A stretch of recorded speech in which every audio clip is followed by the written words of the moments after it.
Assalamualaikum warahmatullahi wabarakatuh. Perkenalkan, nama saya Imam Saputra dari kelas Manajemen 22C. Pada kesempatan kali ini saya akan menjelaskan mengenai konsep penilaian kinerja. Pengertian penilaian kinerja atau performance appraisal. Penilaian kinerja adalah suatu proses atau kegiatan yang dilakukan oleh perorangan atau kelompok dalam sebuah perusahaan untuk mengevaluasi dan mengkomunikasikan bagaimana karyawan melakukan pekerjaan dengan cara membandingkan hasil pekerjaan dengan seperangkat standar. Dengan seperangkat standar yang telah dibuat dalam suatu periode tertentu yang digunakan sebagai dasar pertimbangan suatu kegiatan. Penilaian kinerja disebut juga sebagai evaluasi karyawan, tinjauan kinerja, dan penilaian hasil. Penilaian kinerja adalah proses pengevaluasian kinerja, penyusunan rencana pengembangan, dan pengomunikasian hasil proses tersebut kepada karyawan itu sendiri. Penilaian kinerja merupakan hasil dari suatu penilaian sistematik dan didasarkan pada kelompok indikator kinerja kegiatan yang berupa indikator-indikator input, output, hasil, manfaat, dan dampak. Dampak penilaian kinerja merupakan metode mengevaluasi dan menghargai kinerja yang paling umum digunakan. Penilaian kinerja dilakukan untuk memberitahu karyawan apa yang diharapkan pengawas untuk membangun pemahaman yang lebih baik satu sama lain. Penilaian kinerja menitik beratkan pada penilaian sebagai suatu proses pengukuran sejauh mana kinerja dari seorang atau sekelompok orang dapat bermanfaat untuk mencapai tujuan yang ada. B. Tujuan dan manfaat penilaian kinerja. Penilaian kinerja digunakan untuk memberikan pada karyawan sejauh mana kinerja dan imbalan yang akan mereka dapatkan. Penilaian kinerja juga bertujuan untuk mengevaluasi dan memberikan umpan balik pada karyawan yang akan mengembangkan karyawan dan juga keefektifan organisasi. Menurut Mangku Prawira tahun 2002, tujuan penilaian kinerja adalah sebagai berikut, yaitu perbaikan prestasi kinerja, umpan balik, melaksanakan tujuan memungkinkan karyawan, manajer, dan departemen personalia untuk memberikan kegiatan-kegiatan mereka untuk memperbaiki prestasi. Penyesuaian yang kompetisi, evaluasi kinerja, membantu para pengambil keputusan untuk menentukan kenaikan upah, memberikan bonus, dan bentuk kompensasi lainnya. Keputusan-keputusan penempatan promosi, transfer, dan demosi biasanya didasarkan pada kinerja masa lalu atau antisipasinya. Promosi sering merupakan bentuk penghargaan terhadap kinerja masa lalu. Kebutuhan pelatihan dan pengembangan kinerja yang jelek mungkin menunjukkan kebutuhan akan latihan demikian. Demikian juga prestasi yang baik mungkin mencerminkan potensi yang harus dikembangkan. Perencanaan pengembangan karir. Umpan balik prestasi mengarahkan keputusan karir, yaitu tentang jalur karir tertentu yang harus diteliti. Penyimpangan proses staffing kinerja yang baik atau jelek mencerminkan kekuatan atau kelemahan proses sebagai departemen personalia.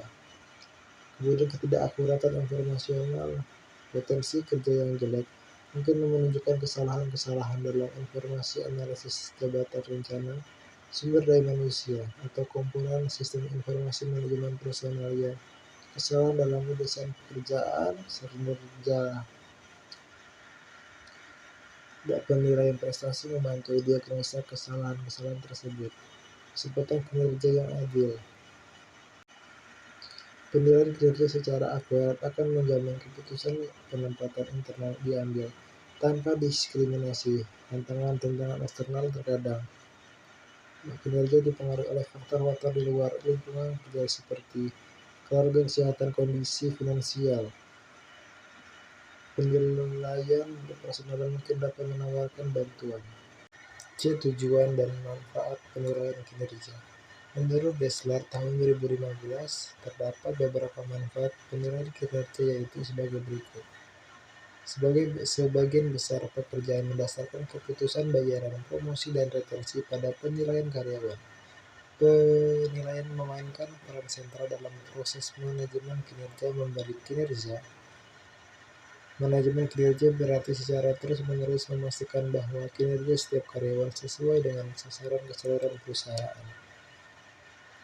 Penilaian memungkinkan manajer dan bawahannya mengembangkan rencana untuk mengoreksi adanya defisiensi dan untuk menguatkan kekuatan bawahan.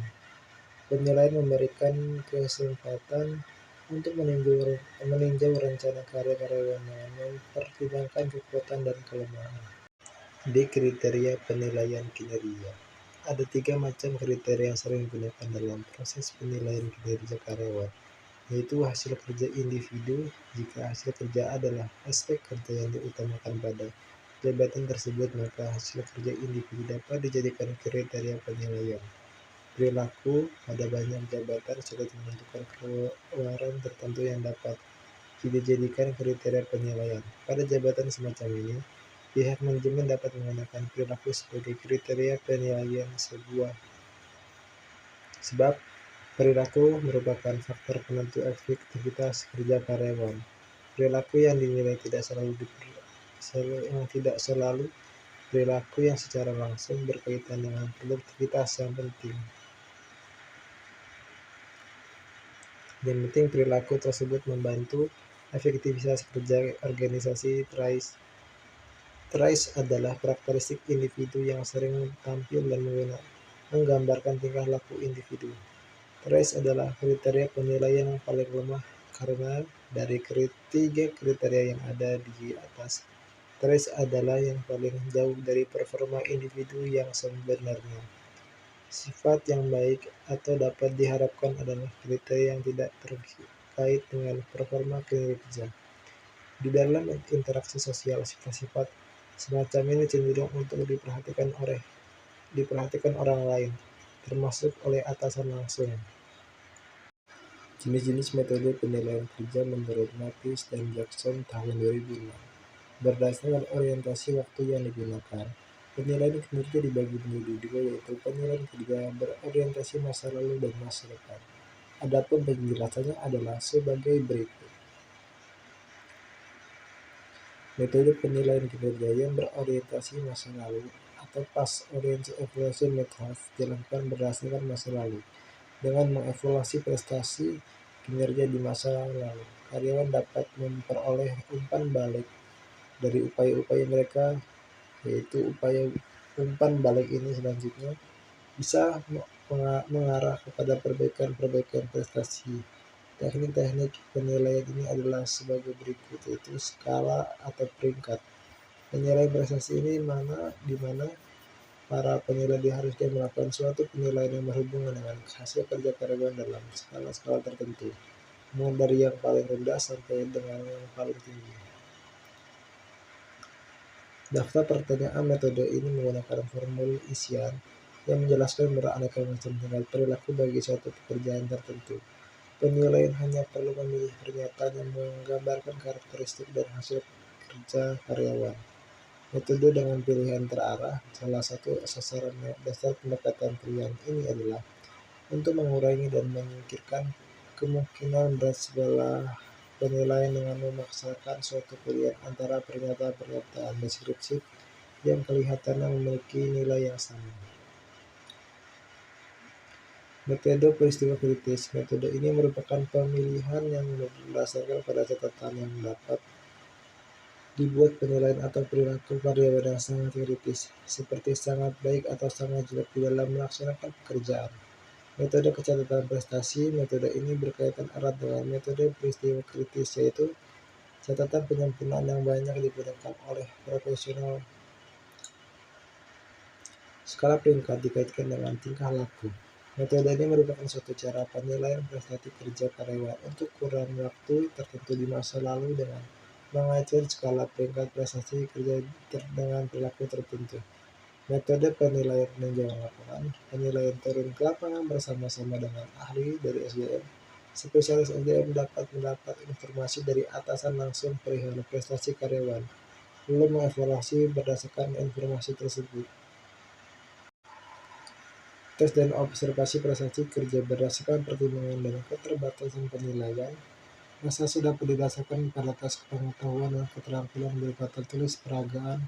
Syaratnya tes harus valid dan variabel.